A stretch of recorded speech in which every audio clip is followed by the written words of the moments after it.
Hola a todos, bienvenidos al episodio número 103 del podcast Moravito Brass, un lugar donde hablaremos de música, de instrumentos de viento metal y de su pedagogía, todo ello bajo el enfoque del gran maestro ex tuba de la Orquesta Sinfónica de Chicago por más de 44 años, el señor Arnold Jacobs.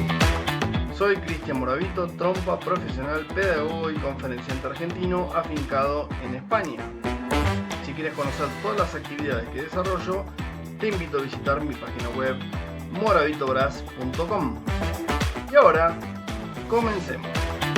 El cerebro humano funciona de acuerdo a porcentajes, así que debemos enfocarnos en darle una importancia del 85% o más al sonido, la canción, las melodías, las vibraciones y solo un 15% o menos al aire en movimiento, al viento, a los mecanismos de interpretar, a los tejidos y a los músculos.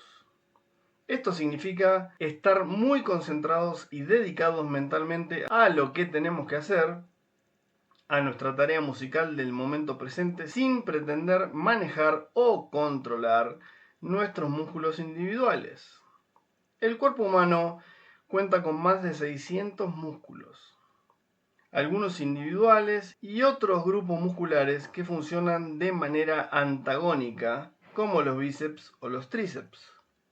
Por otro lado, cuando movemos un músculo, a la vez, otros músculos también se mueven y colaboran con el movimiento en general para poder concretar nuestros objetivos deseados. El tema aquí es nuestra concentración hacia un punto X u objetivo a lograr. Mientras estemos 94% concentrados en dichos productos finales deseados, no habrá o no existirá otro u otros pensamientos periféricos esperando para entrar en nuestras mentes, obstaculizando y poniendo palos en las ruedas de nuestras bicicletas mentales para lograr nuestros cometidos. Lo quiero y lo consigo. Es o debe ser así de simple. Y el aire es solamente nuestro combustible alojado en nuestros tanques, o sea, en nuestros pulmones, mientras que lo más importante es la vibración. La vida es vibración. Podrías usar el aire de una manera perfecta y ser un músico malo o mediocre. Ahora, el viento es obviamente aire en movimiento. Este aire en movimiento se crea desde nuestros labios hacia afuera de nuestros cuerpos. Dentro de nuestros cuerpos, aunque bailemos la conga, un tango o salsa, siempre será aire estático, sin movimiento.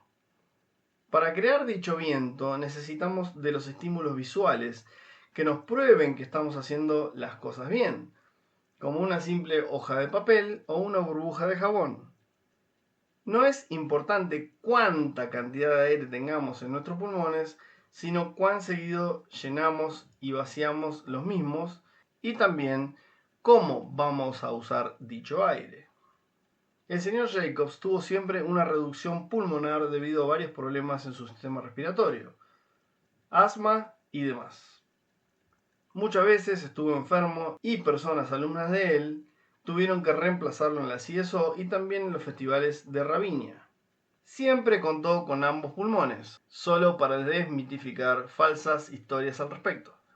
Pero cuando interpretaba la tuba, recordemos que es un instrumento de tasa de flujo alto, o sea que apenas uno sopla el aire se va inmediatamente. A menudo le mentía a su audiencia y hasta a sus colegas. Palabras de él mismo, respirando mucho más seguido, pero cuando lo hacía tan bien y tan rápido que nadie se daba cuenta de ello. La narración de la historia musical con sonido para alguien más es lo que más importa, ya que si leemos un libro o un periódico o interpretamos solo para nosotros mismos, estaremos recibiendo información desde el quinto nervio craneal en nuestros cerebros, en vez de impartir información hacia una audiencia o hacia otra persona que nos escucha desde el séptimo nervio craneal, que es el que se dedica a esta actividad.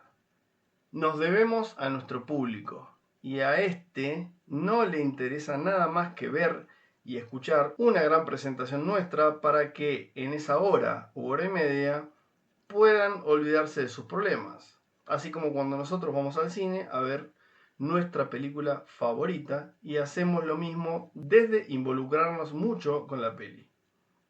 Otras personas, como su ex alumno y colega el señor Roger Rocco, opinaba que debería ser aún más alto el porcentaje respecto a la música, algo así como un 99% de música y solo un 1% de aire y mecanismos.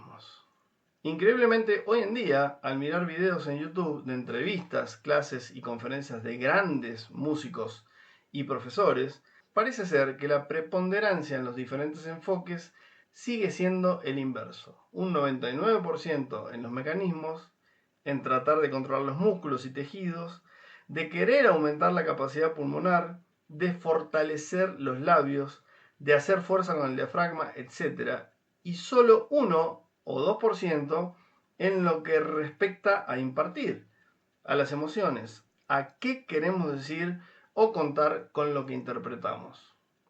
Como me decía Jorge, mi profesor de Argentina, cuando tocaba un bordoni, por ejemplo, me decía, canta pichicho, significando con esta graciosa frase que me expresara con el instrumento en mis manos. De hecho, el maestro Jacobs decía que nunca había enseñado ni enseñaba embocadura. Él, en cambio, decía que enseñaba música. Es algo que aún no puedo entender, ya que hoy en día contamos con casi todo al alcance de nuestras manos. Solo hay que usar bien YouTube y Spotify y listo. Creo que el secreto es saber dónde buscar. Hay tanta música y cuestiones referidas a nuestras actividades como artistas ocultas en las redes, que es súper interesante tomarse el tiempo de vez en cuando para poder encontrarlas. Recomiendo buscar los mini videos del señor Arnold Jacobs, donde explica con sus propias palabras todos estos temas para desmitificar y poder seguir aprendiendo de la información buena. La analogía del capot del automóvil utilizada por el maestro era genial. Decía que no era necesario conocer en detalle cada parte del motor del mismo para poder conducirlo. De hecho, él fue dueño de un coche por varios años y recién abrió el capot del mismo cuando por primera vez y luego de un año o dos lo llevara a revisión técnica. Para ese entonces ya lo había conducido muchísimos kilómetros sin siquiera saber cómo abrir el capot. Solamente utilizaba el panel de controles simples del coche, como por ejemplo el acelerador, el freno, el embrague, el volante, la bocina y demás, para poder concretar sus objetivos, que obviamente eran llegar a los lugares deseados. En nuestros casos, como artistas, para interpretar nuestros instrumentos no necesitamos conocer en detalle las partes del mismo, ni tampoco tener un doctorado en medicina para conocer cada parte de nuestros cuerpos. En cambio, debemos alimentar a nuestros cerebros con música y arte todo el tiempo para que nuestro coche, o sea, nuestros cuerpos, actúen guiados de las señales enviadas por nuestras mentes, enfocadas en los lugares a los cuales queremos llegar, o sea, a la música que queremos impartir o el discurso que queremos decir. Espero que esta información aclare y o demitifique muchos de los temas que muchas veces hemos aprendido erróneamente o no hemos aprendido. Muchas gracias por vuestro interés y por los me gusta, suscripciones y comentarios en Spotify, Evox, Apple Podcasts y YouTube, a cuyo canal os animo a suscribiros activando la campanilla para estar al día de todo lo que comparto con vosotros. Como siempre, nos vemos todos los martes a las 12:30 p.m. horario de España. Muchas gracias a todos.